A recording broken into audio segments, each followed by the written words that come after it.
Welcome back mga kababayan dito sa aking YouTube channel. Ngayon may overtime na naman ng inyong Kuya Pinong.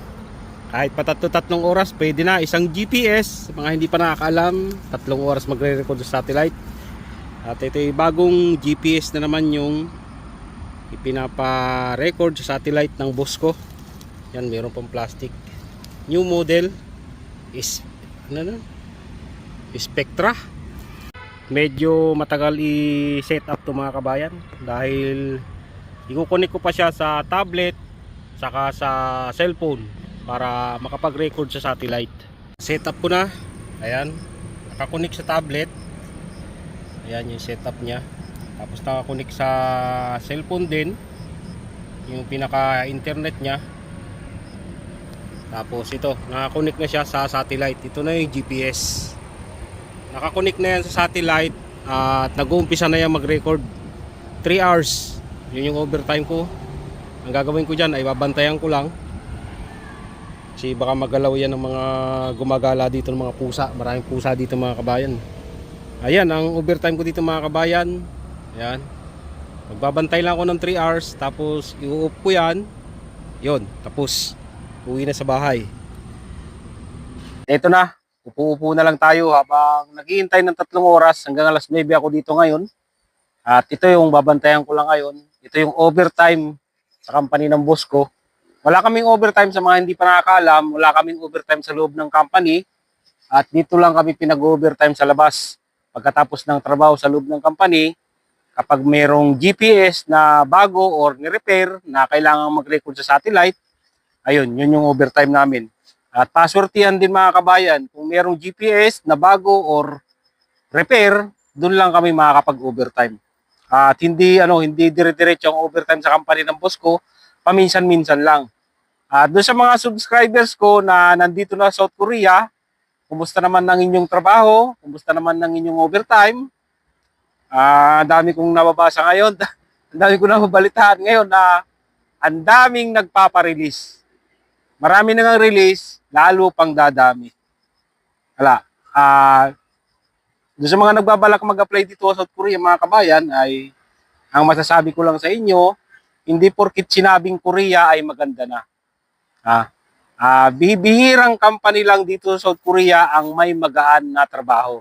Dito katulad sa company ng boss ko, halos lagi lang kaming nakaupo pagdating sa trabaho. Pasortihan lang talaga mga kabayan. Kaya doon sa mga gusto mag-apply dito at doon sa mga nag-aaral pa lang ng Korean language, ay kailangan ay buo ang loob ninyo. Kasi mahirap talaga dito sa South Korea mga kabayan. Kalimitan ng trabaho dito ay mahirap. Marami na rin akong subscribers na nandito na yung iba nga ay kalimitan ay napupunta sa bakalan. Kalimitan kasi sa mga bakalan ay yan yung mga pabrika na laging nilalayasan ng empleyado kasi nga mahirap ang trabaho. At okay lang naman sanang magpa-release mga kabayan. Basta kailangan ay may sigurado kayong pupuntahan.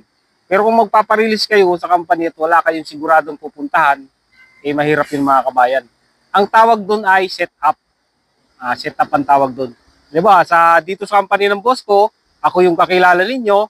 Ngayon, halimbawa, doon sa lugar ninyo, magpaparelease ka, siyempre yung pangalan mo nandun sa labor, sa banda sa lugar kung saan ka man dito sa South Korea, nandun yung pangalan mo at sasabihin ko sa boss ko na kuhanin yung pangalan mo doon sa labor mismo kung saan yung labor sa lugar.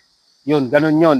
Diba, dito sa labor dito sa Yangchungo, nandito yung pangalan mo, tapos sasabihin ko sa boss ko, kung kailangan niya ng tao, kuhanin yung pangalan mo, hugutin yung pangalan mo sa labor dito sa Yangchungo.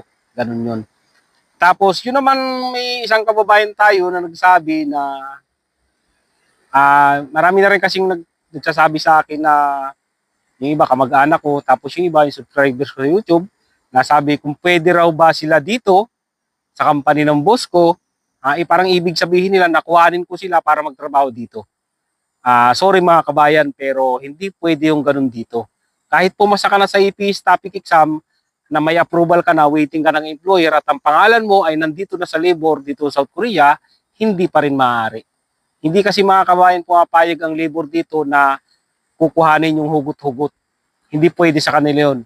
Sa kanila, pantay ang labanan, walang palakasan. hindi ginagawa ng labor yung ganun.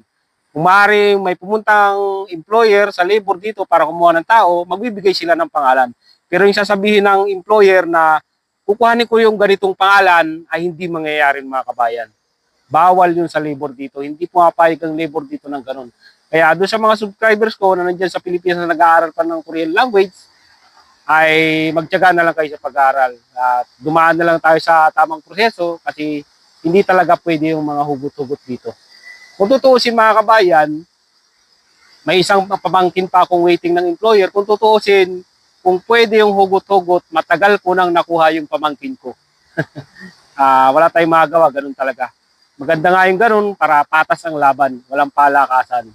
Kasi kung mangyayari palakasan, maaaring ang mangyayari dito ay puro kamag-anak na lang ang makakarating dito. Halimbawa, kamag-anak ko, katulad nga yan, sa pamangkin ko, di ba?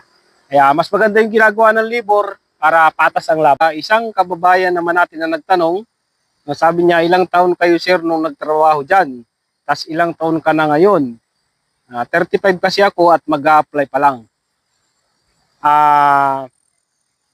Ito na sabihin ko na rin kung gaano ko katagal bago nakarating dito sa South Korea. Inabot ako ng mahigit 2 years simula sa pag-aaral ng Korean language.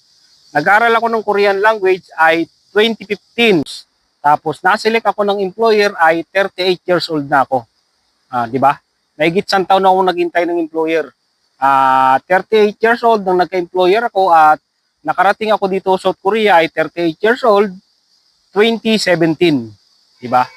Mahigit 2 years ang ginugol ko para makapagtrabaho dito sa South Korea. Kaya hindi basta-basta mga kabayan ang pag-apply dito sa South Korea, aabutin talaga kayo ng taon. Kaya ang mga nakakapagtrabaho dito sa South Korea ay yun lang talagang matyaga na dumadaan talaga sa tamang proseso. Tiyagaan talaga mga kabayan ang pag-apply dito sa South Korea.